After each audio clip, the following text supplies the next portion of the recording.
like to welcome everyone to another joint program presented by the Bill Holm Center and the Friends of Native Art. I'm Bob Moore. I'm president of Friends of Native Art. If you're not familiar with our organization, we are a group based in the Seattle area of enthusiasts and collectors of Indigenous art with a special emphasis on Northwest Coast Indigenous art. If you'd like to find out more about FONA and perhaps join our organization, you can send an inquiry by email to fonaseattle@gmail.com. Next, I'd like to remind everyone that wherever we are in North America, we're on Indigenous land. And for the majority of us who are probably viewing this from the Puget Sound region, we are on the traditional and ancestral lands of the Coast Salish people. We're very fortunate tonight to have Lucinda Turner talking to us about fraudulent and stolen Indigenous art. I can't imagine that there's anyone who has done more in the last 5 years to fight these problems. And so we're very fortunate to have her talking to us tonight. At this point, I'll turn it over to Bridget Johnson from the Bill Holm Center, who will say a few words and give Linda a fuller introduction. Thank you, Bob. Hello, everyone. Welcome. I'm Bridget Johnson. I'm the Assistant Director of the Bill Holm Center for the Study of Northwest Native Art, and very grateful to the Friends of Native Art for our joint programming that we've been able to do, all our virtual programming. And I just wanted to remind everyone that you're probably seeing that this will be recorded and be made available publicly. That if you have any questions during the presentation, please go ahead and leave those in the chat. And I will answer, or I will ask the questions on your behalf at the end of Lucinda's presentation. And with that, I think, yeah, and without further ado, I'm making sure we're all getting everyone in the waiting room. Okay, so Lucinda, thank you. You're here to share Northwest Coast Indigenous art and theft and fraud, a very, very crucial topic that we should all be more aware of. Lucinda Turner carved with Nisga'a artist Norman Tate for 26 years. She became involved in combating fraudulent art after Norman passed in 2016. When she discovered that the works of Norman and other artists were being stolen and listed on the internet for sale. This has evolved into a full-time job. She taught herself to write the Digital Millennium Copyright Act, quote unquote, takedown letters on behalf of 50 artists that she represents, sending out over 1,000 letters to more than 30 internet companies that were using stolen designs to sell everything from masks to coffee mugs. Pardon me. She is an administrator of 2 very large Facebook groups, Native Art Direct from Artists and Fraudulent Native Art Exposed. And she has created a fraud registry and an artist registry. And she has recently written an open letter to the Canadian government addressing the issues of fraudulent and stolen Indigenous art. Thank you, Lucinda, so much here for sharing your knowledge. Please, everyone, please join me in welcoming Lucinda. Thank you, everybody, for coming. This is a wonderful opportunity, and I have some important things I'd like to share with you. On this first slide, well, I am of Scottish and English heritage. I met Norman Tate in 1989 at the opening. I didn't want that to happen, but you get very offensive, even. I'm sorry? Go on. Someone was unmuted. So sorry about that. Okay. I met Norman at the opening of the Spirit Faces show at the Inuit Gallery in Vancouver, BC, where I was working. We started to work together shortly after. He had been carving for 30 years before meeting me, having created 37 totem poles around the world. Here you go. By 1992, I felt confident enough to sign my name on a mask that we had fully collaborated on. This is called Shaman in Trance.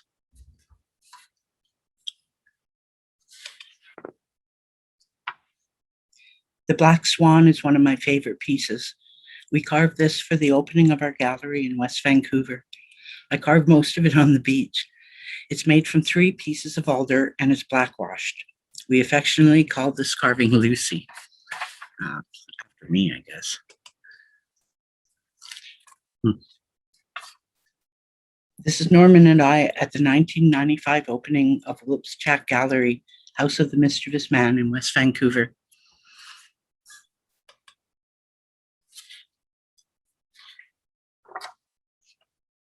Our first big commission came in 1996 when the Vancouver Stock Exchange commissioned a carving for their boardroom.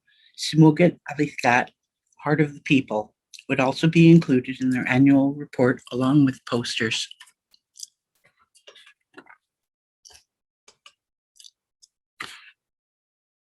Here's the piece. It was made from a 400-pound block of laminated alder. It was very difficult to carve. The glue nicked the knives all the time.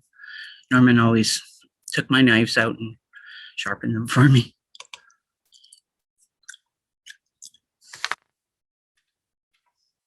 In 1997, the Vancouver Stock Exchange again commissioned a carving for their annual report and their executive reception room. We created Gotskam Lulak, Heart of All Salmon Swimming Upstream. It's on a big maple burl suspended by a metal rod, which allows it to have movement.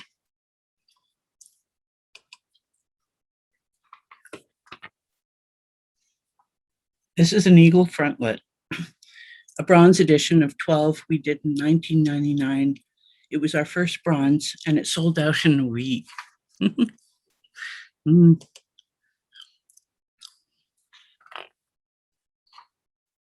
This eagle headdress is particularly beautiful to me. I love doing the inlay around the mouth. The tongue is articulated and clatters like a real eagle. The white horsehair in the eyelashes and the copper eyes give it a deep glare. One of my favorites.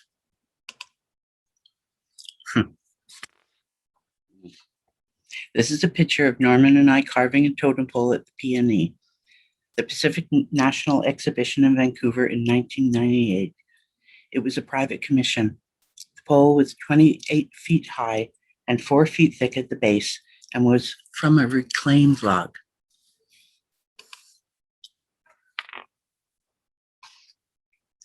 Another favorite mask of mine, the Weeping Woman, Volcano Woman, we carved in 2008 for the Manawa exhibition with New Zealand Maori artists and the Spirit Wrestler Gallery.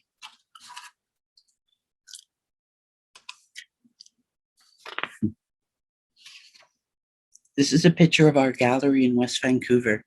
You can see the yellow cedar door on the floor and the Stock Exchange salmon just to the left at the back, and a few other pieces in there. It was a really good workshop.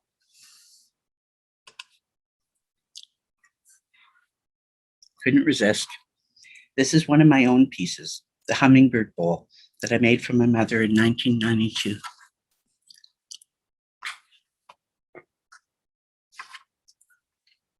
Since August 2017, I have been an admin on Fraudulent Native Art Exposed, where I have been working towards the protection of Indigenous art as a volunteer now for going on 5 years.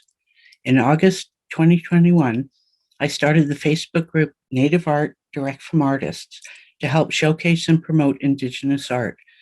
I want you to know what I found out and what we discovered during this time. The next step surprised even me.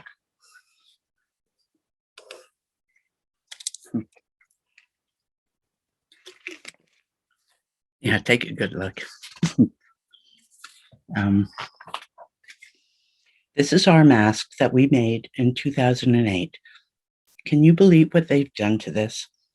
This was found on a user-generated content site called Redbubble. After a long email I sent to them at Christmas, they are now starting a screening process to identify regularly stolen designs. This company is based in Australia.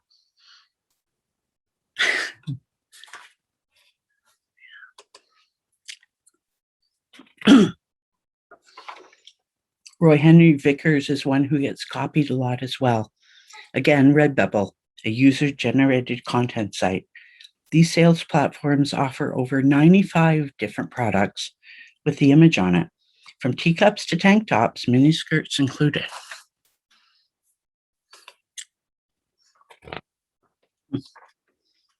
We found this company called First Canada last year. It had appropriated 12 artist images, including the late Frida Deasing, Bill Reed, and many others. Eventually, after sending many DMCA letters, we managed to remove all of their native collection. If you notice, the authentic design is in the center, and the above pattern is a nonsensical form line design.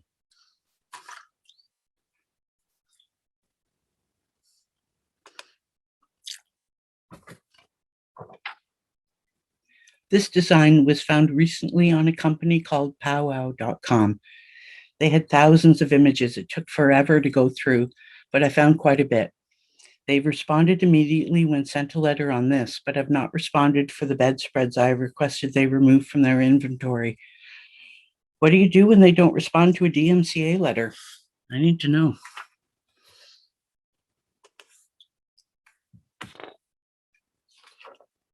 Betty Albert's copied design put on drapes and on a sunscreen for a car is rather unusual.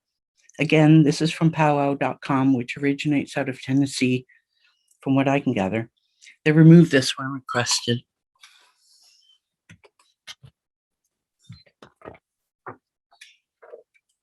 This bedspread was also found on powwow.com. It is a collage of at least 8 different artists, including Mark Anthony Jacobson, William Montague, and Norval Morisseau. I'm having trouble getting this one taken down. Still looking for the artist too. Okay. I'm going to be showing you a series of slides with the original design by the artist on the left and the unauthorized use of the design on numerous products on the right.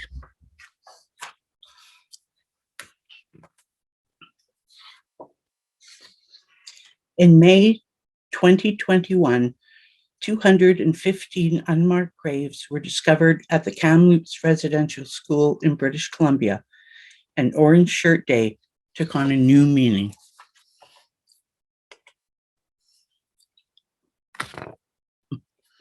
Sorry. There we go. Many artists, such as Simone MacLeod, Andy Everson, and many more, have been taken advantage of for years now. I've been taking images down for Simone since 2017. Even jewelry, if you notice up in the right-hand corner, $104. It's ridiculous.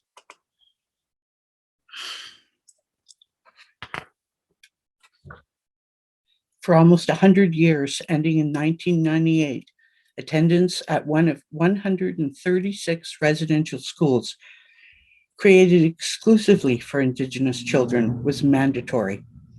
Forced from their families and culture, thousands of children died or went missing.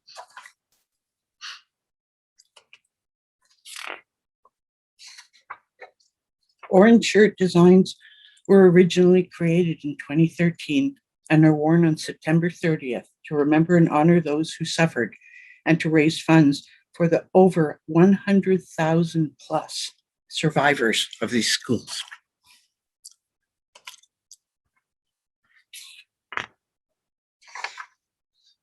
Within days of finding the first 215 unmarked graves, Facebook was flooded with a sea of orange merchandise, prominently displaying images created by Canadian Indigenous artists.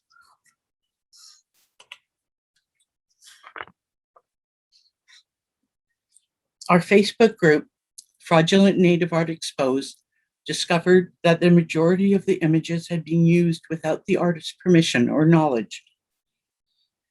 On further investigation, we discovered that the proceeds rarely or never were donated to legitimate charities or groups.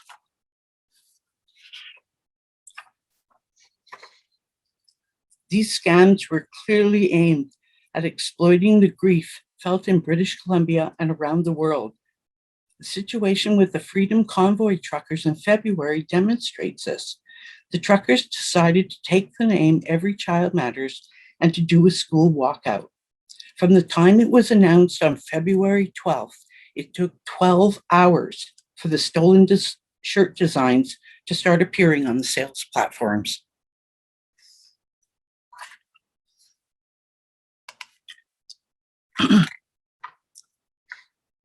Over the summer, I wrote hundreds of DMCA, Digital Millennium Copyright Act letters, forcing over 300 companies to remove the offending merchandise from their Facebook sales sites.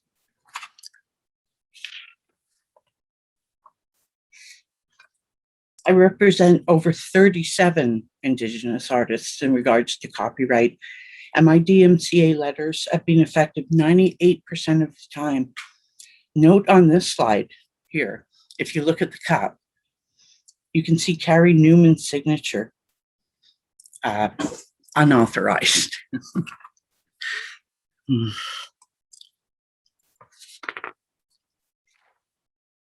At one point, I was writing 20 to 30 DMCA letters a day, but in spite of my best efforts, the copied images continually reappeared under different company names or Facebook sales platforms.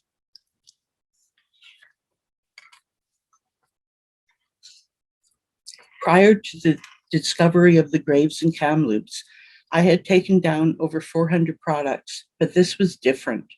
The impact on Indigenous communities continues to be devastating on so many levels.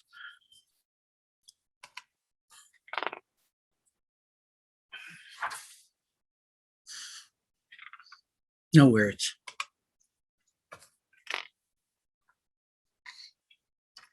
Finding the graves of thousands of missing Indigenous school children finally exposed what so many Indigenous people have been fearing all along.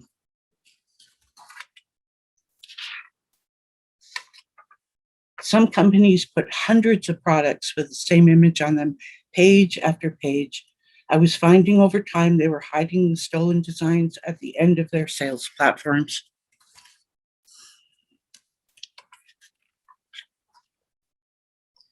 But instead of supporting the grieving communities, these companies blatantly stole and exploited Indigenous designs and kept the proceeds for themselves.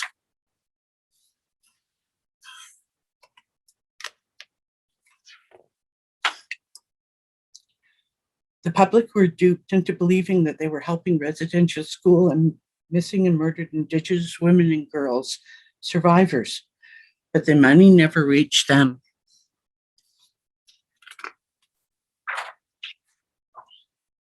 Indigenous artists, many of whom are survivors themselves or related to residential school survivors, saw their work stolen and their trauma exploited.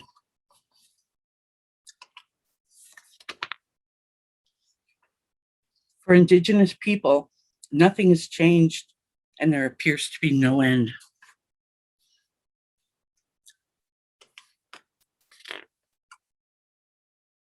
From orange shirt designs that were specifically created as a fundraiser for residential school survivors to missing and murdered Indigenous women and girls, images are continually stolen from Indigenous artists, channeling the money away from those who need it the most.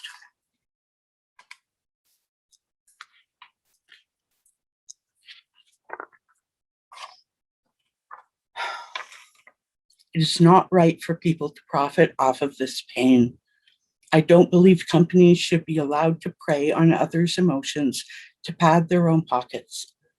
There should be legislation monitoring these companies who are profiting off of legitimate fundraising programs. Does the Canadian Cancer Society have these breaches in their security? Are people allowed to make money off of charities like that? Why are they allowed to do this?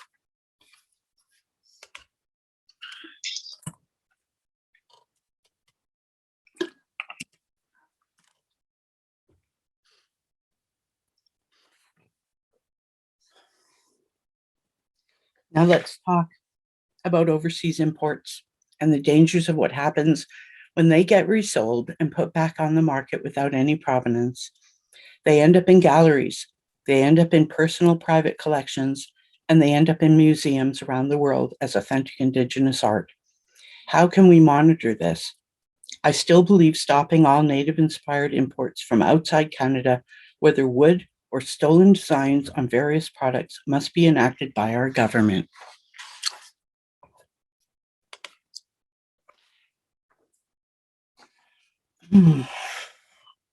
There you go. Northwest Coast Indigenous art, secondary market problems, and the discovery of overseas manufacturing.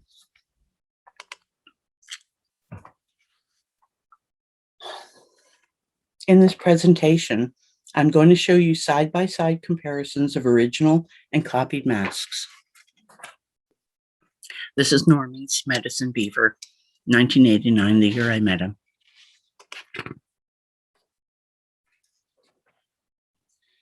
The originals will include the title of the piece and the name of the artist, such as in the center, you see Norman's watermark. For your knowledge, on the left, I'm using initials to identify where these masks came from. FF is Freddie Fence Post.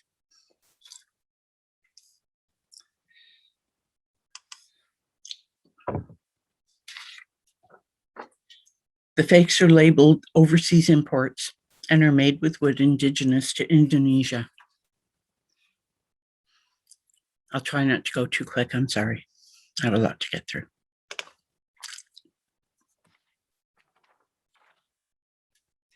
It is easy to pick out the overseas wood once you become familiar with it. Norman's mask is in the middle, is made of alder. The mask on the right is Meranti, a type of overseas mahogany. I believe the one on the left is Albizia wood. We will be looking deeper into the differences in the wood.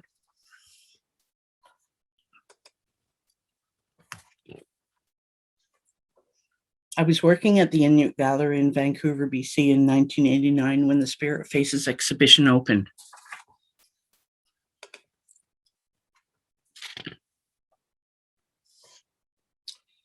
I remember people were waiting in line from 4 a.m. to be one of the first through the doors. This is Norman's Frog, Mother and Child, which is one of the first ones that I found out that was stolen.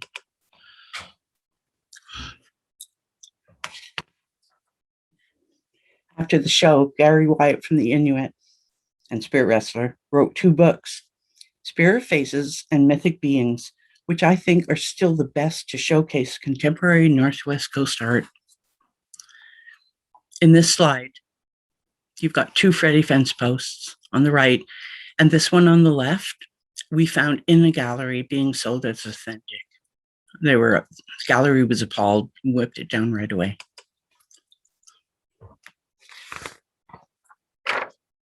After their publication, wooden masks copied from the images in these books started turning up on the streets of Vancouver and have ended up advertised for sale on the internet without acknowledging the original artists and often claiming to be the original work of the sellers.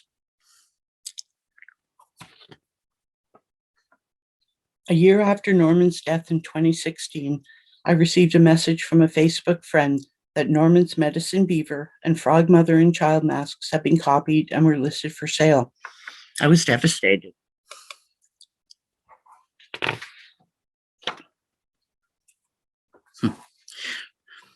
Jump to Robert Davidson's Crab of the Woods.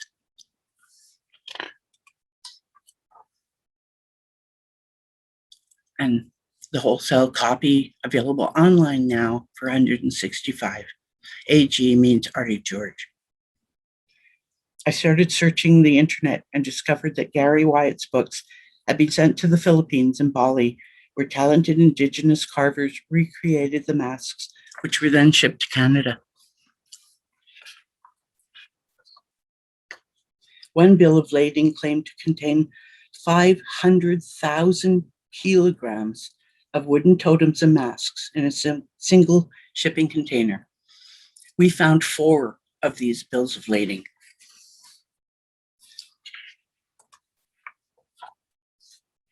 These carvings are priced well below market value, and to the untrained eye, look authentic.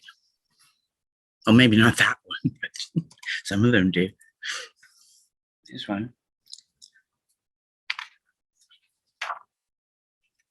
Many carvings are sent over here unfinished and painted to cover the wood grain.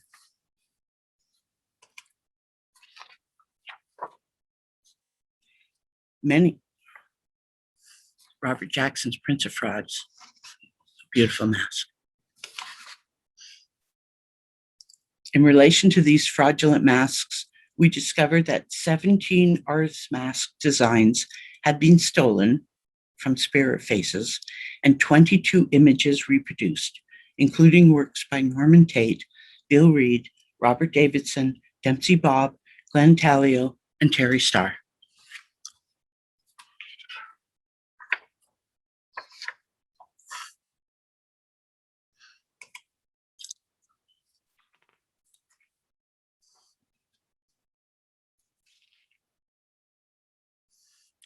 Crude, but unmistakable copies. Bill Campbell's The Man Who Married the Bear. Oh, oops. You must forgive me. There we go. Okay, this is a good one. Take a good look at the wood on the piece on the right. Okay, let me get my mouse. Especially there, this, that. You see how the grain is really dark? It's really indicative of foreign wood. Another by Dale Campbell.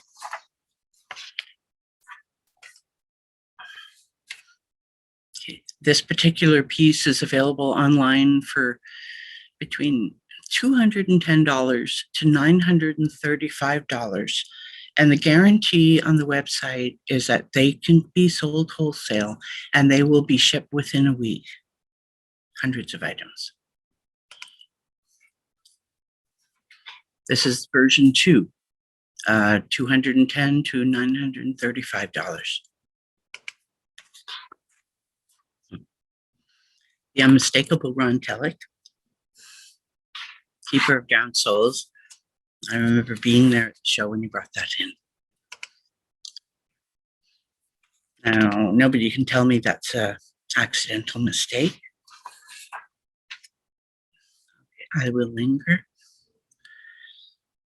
I'm sorry if I'm going fast. Okay. Terry Starr.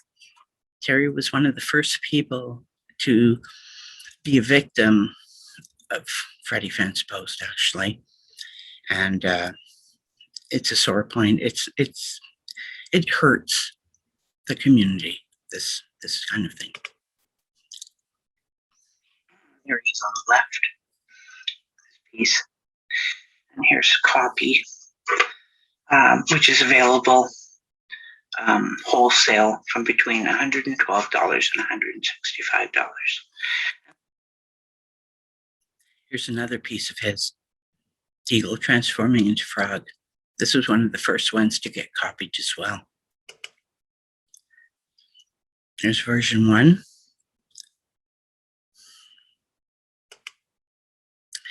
Version 2, this is available wholesale at $1,235.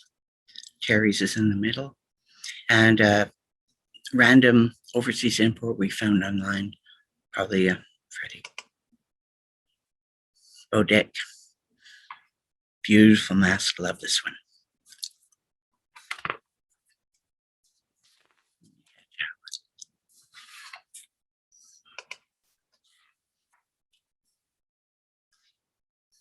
There's a Freddie Fence Post version. And, don't be fooled. These aren't a one-of. These are being carved en masse overseas and brought back and sold over and over again. And the provenance is being lost, and they're starting to come up as authentic. Bill Reed, Hide a Brooch. I'm sure that's definitely a unique creation. Here we have it in wood for $175 wholesale.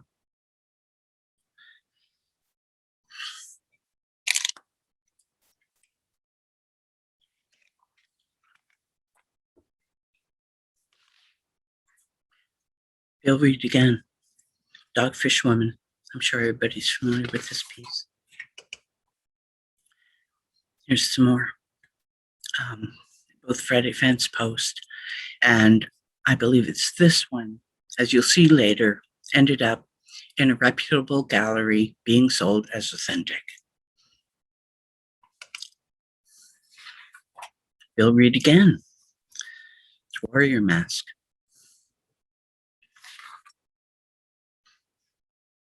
Now, this is another company. It's called Evergreen Art Decor, and they sell reproductions from Bali. So this is available online for $260. And look at the wood, okay? Really telling. This is alder, okay? And this is probably Albizia.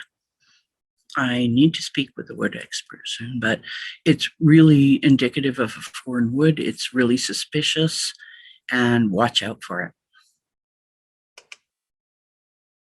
Joe David, love this mask.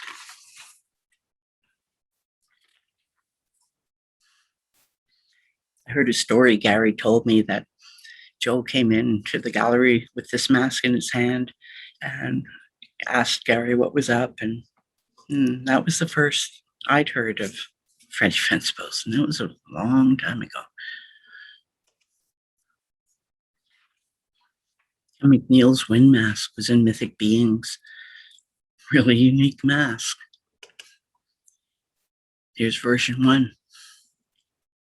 Can't really tell the wood because it's just still knife cut. Version 2, but look at this wood. Okay, look at the mat, look at the grain. Like that's alder. You can see, okay, if you do a mask and you get the midline straight down the center, this is what you get. And this is what you achieve for. You get the same highlights on either side, and they're subtle. Alder is like butter, like yellow cedar is. But this is not indigenous to BC wood. This is something different, and you got to watch out for it. Ken McNeil's headdress.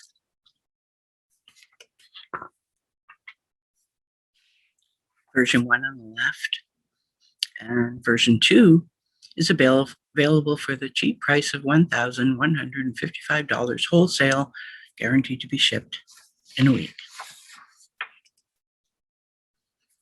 Reg Davidson's mask. I remember this mask. He painted the inside of it with a graphite black paint with a design, and I've never seen a picture of it since, and it is stunning. It's a beautiful mask. Okay, now we have Freddie's on the right and Reg is on the left. So you see what I mean.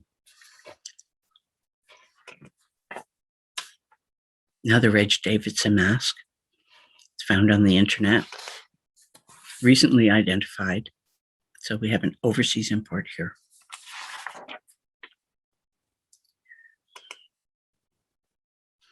Dempsey Bob. You can see a few of his. Okay, on the right, you have a wholesale item, $175 up to $1,310. You have a version 2. You have version 3.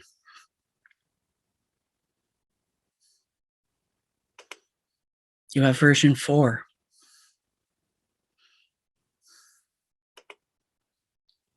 Oh yeah, one more. Freddie Fence Post version 5. Numbers are wrong. Another Dempsey Bob, Human Eagle for the Spirit Faces book.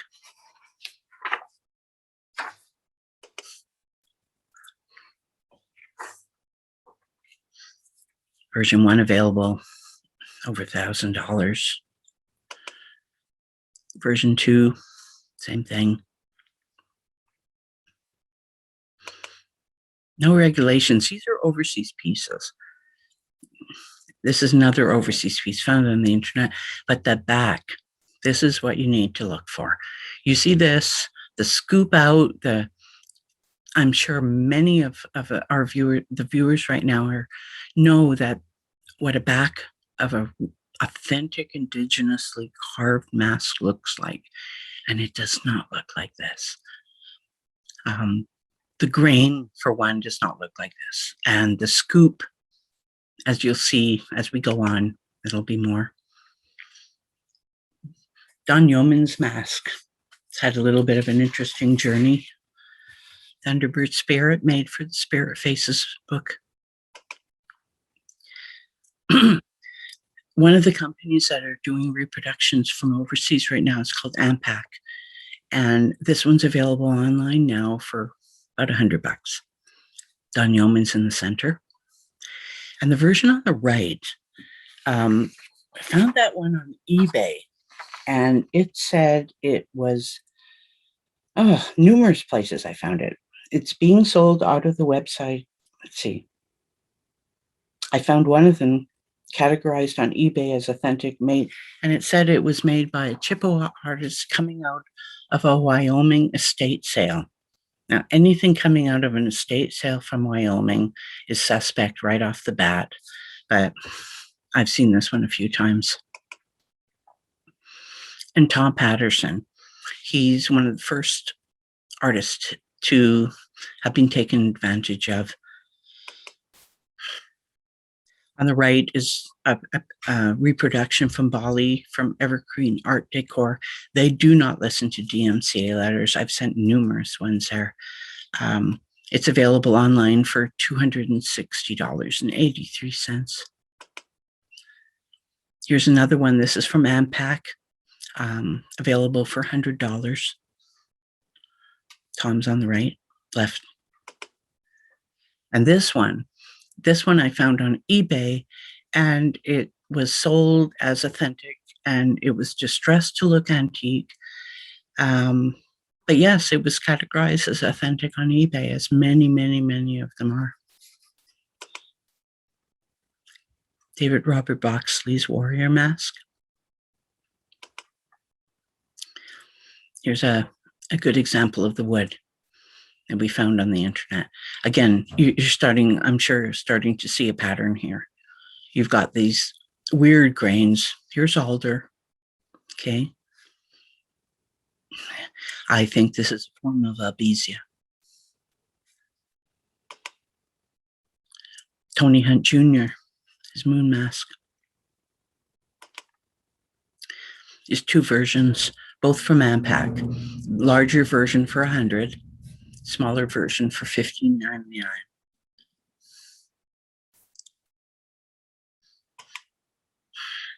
Glenn Talio's Sunhawk mask.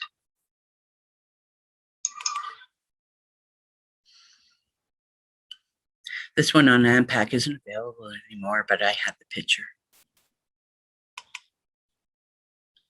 Okay, this one, overseas import. This is up online now.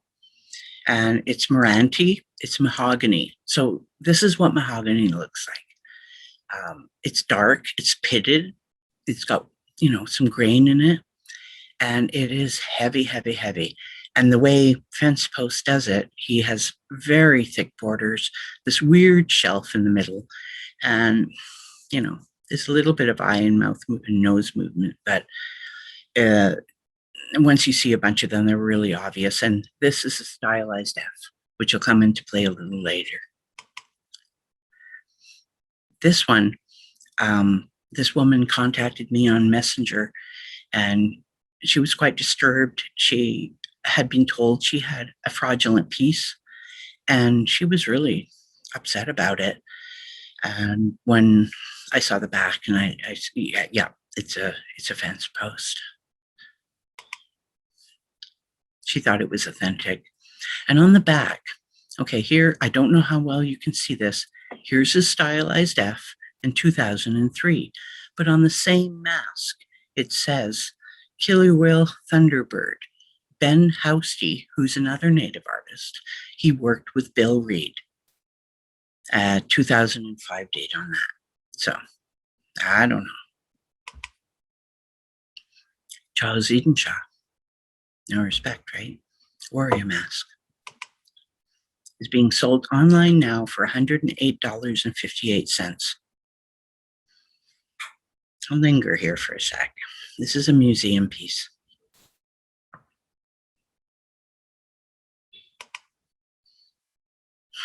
The American Museum of Natural History. This transformation mask was collected by George Hunt in 1901. It's Freddie Fence Post's icon.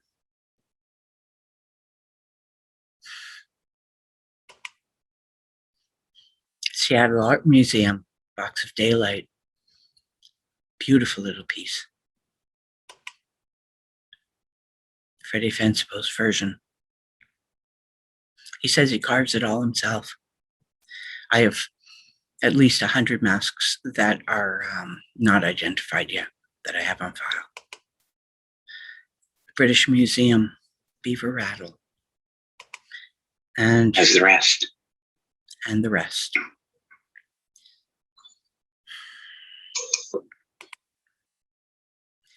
Natural Museum of Natural History. Headwinter Dancer collected by George Hunt in 1897. 1897. Okay, here's the overseas import. We see this one a lot. There are numerous copies of these. It's not just one of. Basel, Switzerland, an old Tlingit shaman headdress. Note the three faces on the top, the ridge. Somebody snapped this picture of Freddie at the Vancouver Art Museum with his pieces. Three faces on the top, the ridge. Overseas masks have been discovered in major galleries across Canada. Some galleries remove these items immediately, but some of these pieces are still being advertised and sold as authentic Indigenous carvings. This one's online right now. The Bear Clan mask. Take a good look at it.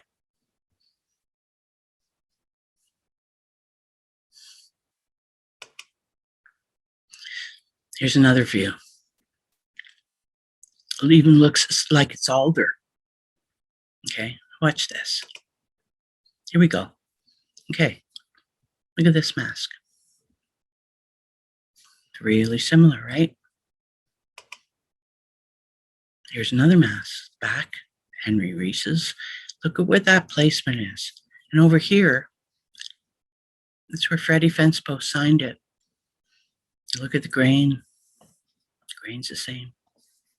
Ears is the same. Sharp little nook right there. Flat. Little hole. Watch that little hole in the future pictures. Okay. Mask in the gallery. Freddie Fence Post. His ugly mug. The other Freddie Fence Post, which I think is this one. But that one I'm not sure. And here is a picture I took in 2017. Before I blocked him, I photographed his Facebook page. This is the mask. This is the rug. That's the mask. Here's another one that's up online right now.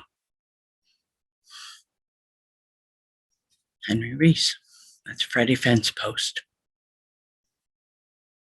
And he knows it. and it's up now. And I don't like it. Here's another one. This gallery removed it immediately. So did this gallery. Immediately. Upset. Removed it. And watch the trail I have on this one. Okay. On the left, we have the mask that was in the gallery. On the right, we have a mask that I photographed in 2017 off of Freddie Fenspose's page with the rug in the background. I'm going to linger here. Look hard. You guys know what you're looking at. It's the same thing, same mask. He put copper in over the abalone. Here it is on the rug, and here it is in the collage. Like I said, hundreds of masks I haven't identified yet. Don't know. Even ends up on national TV. Graham Greene. Freddie Fencepose is representing Northwest Coast art.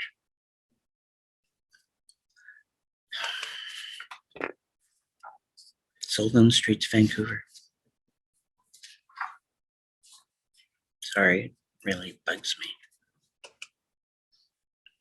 Oh, on the steps of the Vancouver Art Gallery where everybody walks by. On the grounds of the unceded land of the Coast Salish people where I live, and I am so grateful for it. Auction houses, dangers of the secondary market.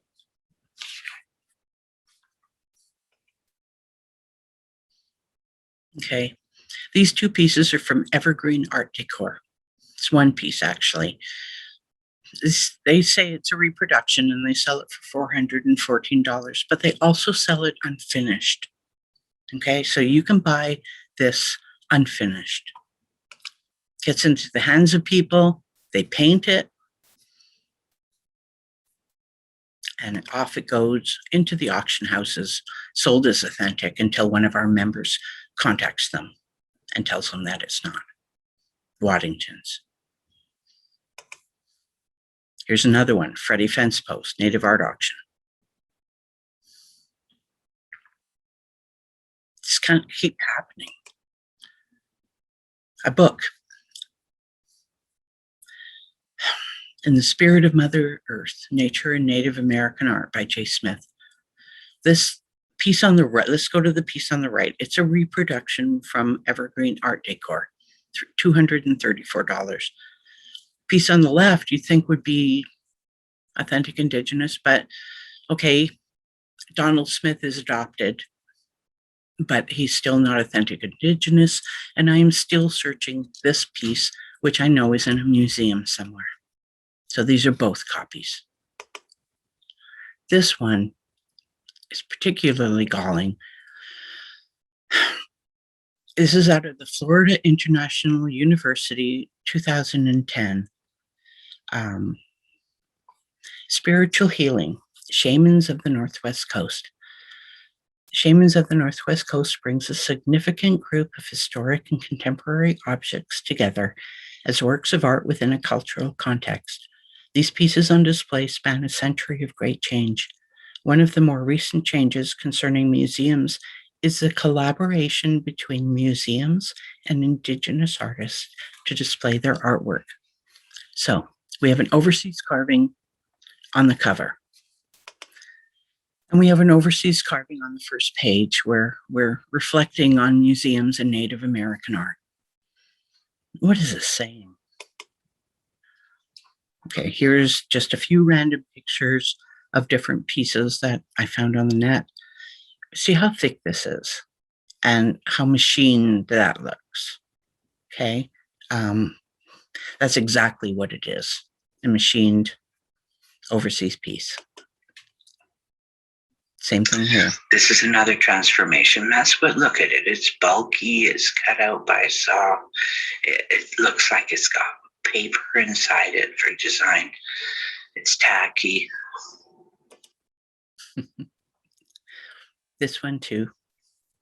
It's $130. But look at, the flat back, the thickness, the grain, which we're going to go into a little bit more. Here's another one. This is obviously a machine piece, but it's a good learning piece, this raven rattle. Okay, it's mahogany. See? Look at that. Once you start seeing it, you'll never unsee it. Never mind the machine blocky. That's not hand carved. But the wood is what I want you to look at.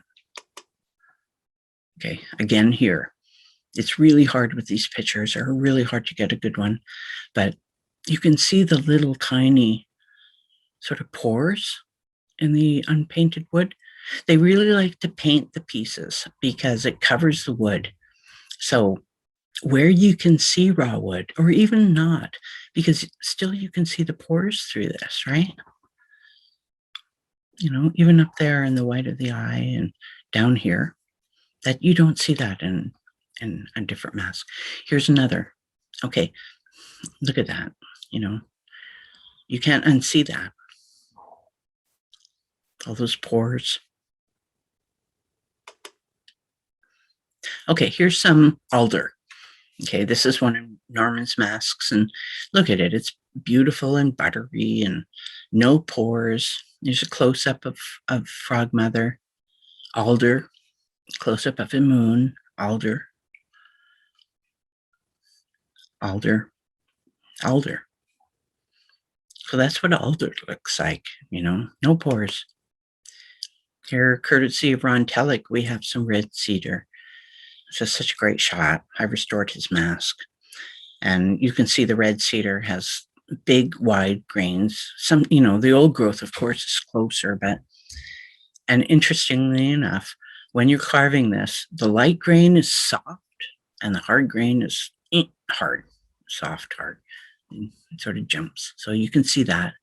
You can see what cedar looks like. Again, no pores. Yellow cedar. Masked by Howard LaFortune. Awesome. Like butter. This stuff's like butter. You can barely see the grain. Here's a eagle headdress Norman and I did. But, you know, a little bit of grain, a lot of detail, but no pores. So here we're going to get some backs and sides. The sides straight down. Okay, flush against the wall. Look at the pores. Okay, this inside is more scooped. This one's straight back, pores, scoop, pores, you can see that. So I hope you're starting to recognize this one. This is an odd wood. I don't know what it is. But again, look at the scoop, you know. It's not what a mask looks like. Here's another one. And another. And another. This is a good one to look at the wood. Again, you're seeing a pattern, right?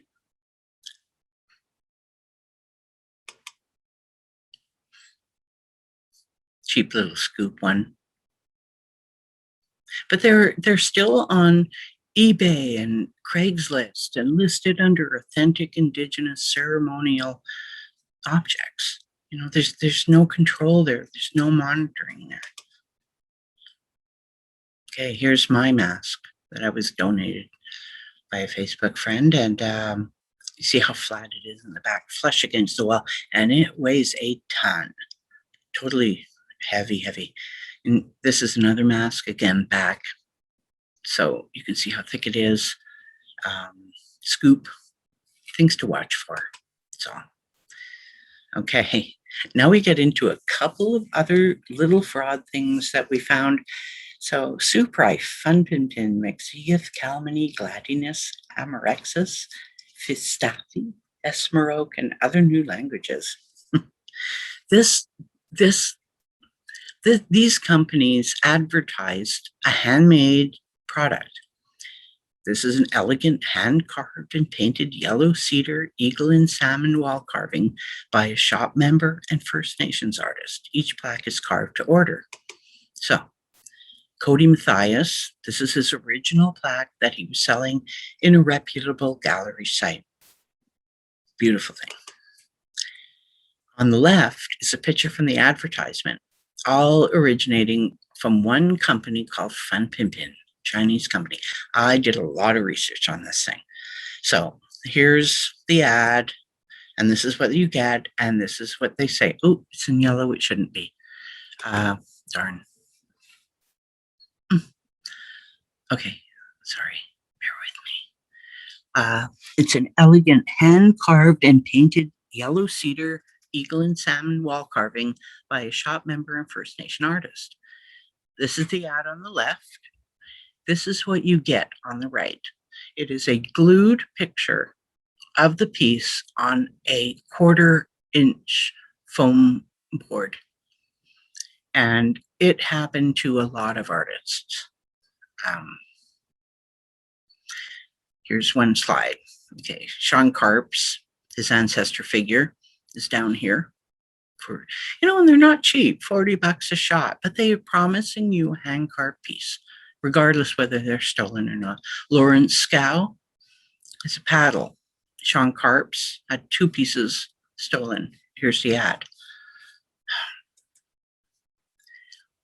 Will Wadhams had his piece stolen. Clarence Mills had his piece stolen. George Stokes had his piece stolen. Nanoose Bob had his piece stolen. And William Good had his piece stolen and advertised in a toilet. Jesus. The next theft involves 3D laser reproductions. Okay, Jay Simeon did a beautiful plaque, killer whale bracelet, it's called. Check this out. So you can buy schematics for 3D laser application, which will give you this, which is that, for $13.95. 8 artist designs in 3 separate companies I found. Here's some more. This Don Yeomans. Okay, Phil Gray. These are really hard to identify. Drove me nuts. Trevor Angus, which the group is great for because we have so many artists in there. It's just great to work as a group. Another Trevor Angus. Oh, that's the end. Oh my goodness. I guess we're ready for questions. I have no idea of my time.